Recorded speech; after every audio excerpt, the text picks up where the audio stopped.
No CorneaTube de hoje, nós vamos desmistificar se o paciente com glaucoma pode ou não fazer cirurgia refrativa. E para isso, eu chamei o Dr. Jaime Martins, que é oftalmologista e especialista em glaucoma pelo Hospital do Servidor Público de São Paulo, IANSP. Ele vai dar uma entrevista para a gente falando quais são os cuidados que a gente deve ter no paciente com glaucoma e suspeita de glaucoma e se a gente pode ou não fazer cirurgia nesse paciente. Acompanhe a entrevista. Olá pessoal, sou o Dr. Jaime Martins, do canal do Glaucoma. Estou aqui hoje a convite do meu amigo Anderson Martins, do CorneaTube, para falar um pouquinho sobre cirurgia refrativa no paciente com suspeita de glaucoma e com glaucoma. Muito foi falado no passado que esse paciente com glaucoma não deveria fazer cirurgia refrativa, mas hoje em dia não é bem assim, né? É claro que o paciente com um glaucoma descontrolado, com um glaucoma grave, de escavação total, subtotal, esse sim, obviamente que está contraindicado. Mas o paciente jovem, que tem suspeita de glaucoma, que é hipertensão ocular, ou que tem um glaucoma pigmentar, mas que está bem controlado, esse paciente, a gente pode sim avaliar a possibilidade de fazer uma cirurgia refrativa para ele, se for algo que vá mudar bastante a qualidade de vida dele, tá? Mas aí a gente tem que ter alguns cuidados especiais, tanto no paciente com suspeita de glaucoma, como o paciente já com glaucoma estabelecido, tá? Vamos falar um pouquinho primeiro de pré-operatório. Importantíssimo no pré-operatório, claro, conversar bem com o paciente, sentir a expectativa desse paciente, fazer a avaliação psíquica desse paciente.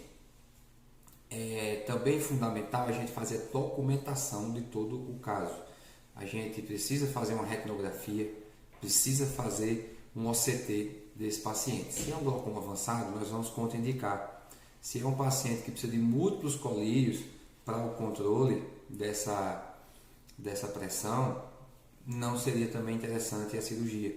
Mas um paciente que tem a suspeita, ou paciente que está controlado com um colírio, com uma ou duas drogas, a gente sim pode avaliar a possibilidade de fazer a cirurgia refrativa desse paciente. Mas, como eu falei, sempre é importante conversar com o paciente e fazer essa avaliação documental, fazer também várias medidas de tonometria, deixar registrado isso aí também, uma gonioscopia, tá? Importantíssimo, a gonioscopia, geralmente o médico que não vê o dia a dia do glaucoma, ele muitas vezes negligencia um pouco aí a gonioscopia, mas é muito importante também fazer a gonioscopia.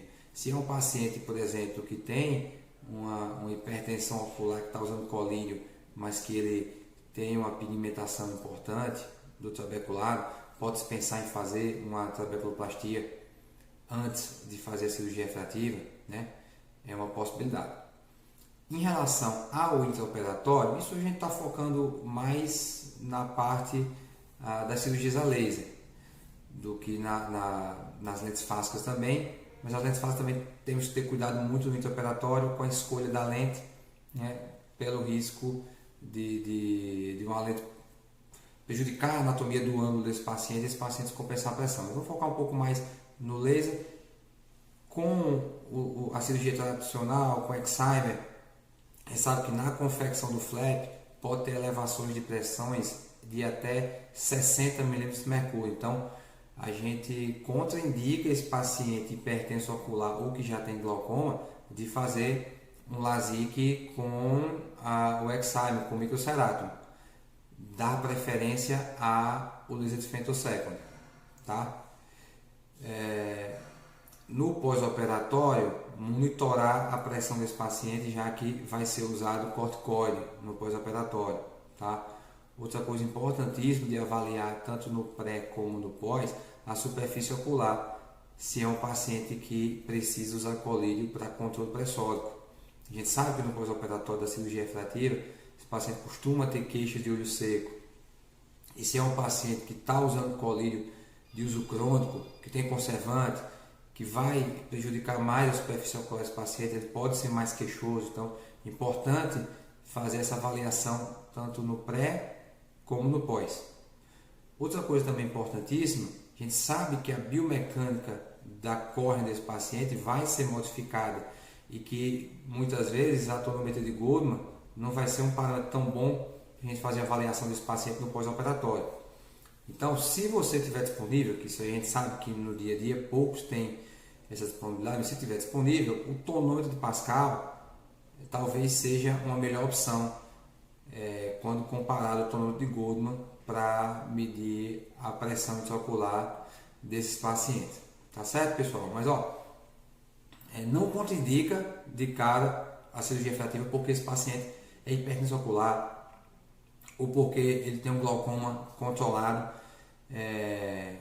Coisa, chama o seu colega de consultório aí, glaucomatólogo, faz um acompanhamento conjunto, né, conversa bem com esse paciente, vê a expectativa dele e sempre avaliar todos os prós e contras, né, e ter cuidado em todos esses pontos aí que a gente falou no pré, no intra e no pós-operatório. Tudo bem, pessoal? Um grande abraço, estou à disposição e até a próxima. Tchau, tchau. Então, sem dúvida, uma boa documentação de nervo, campo e fundo de olho é importante no paciente com cirurgia refrativa e alguma suspeita de glaucoma, né? Os estudos mostram que existe sim alteração da pressão intraocular pela realização da cirurgia refrativa, seja ela LASIK ou PRK, pela alteração da espessura corneana, como também pela alteração da estrutura corneana. Essa alteração de pressão intraocular acontece tanto na medida como Goldman, tanto como o Tono-Pen, como por qualquer outra medida de pressão intraocular. O importante é deixar sempre documentado para que o seu glaucomatólogo possa fazer essa comparação antes e depois e ter uma medida de estimativa. Alguns estudos tentam fazer o comparativo de o quanto você deveria acrescentar nessa pressão por uma córnea mais afinada, mas nenhum deles chega a um resultado exato de comparativo. O importante mesmo é você ter tudo documentado e fazer o acompanhamento pós-operatório. Mas a cirurgia refrativa pode sim, com cautela, ser realizada no paciente com glaucoma ou suspeita de glaucoma. Espero que tenham gostado. Se vocês gostaram e está no Instagram, aperta o coraçãozinho. E se vocês gostaram e está no YouTube, dá o joinha e siga-nos no nosso canal.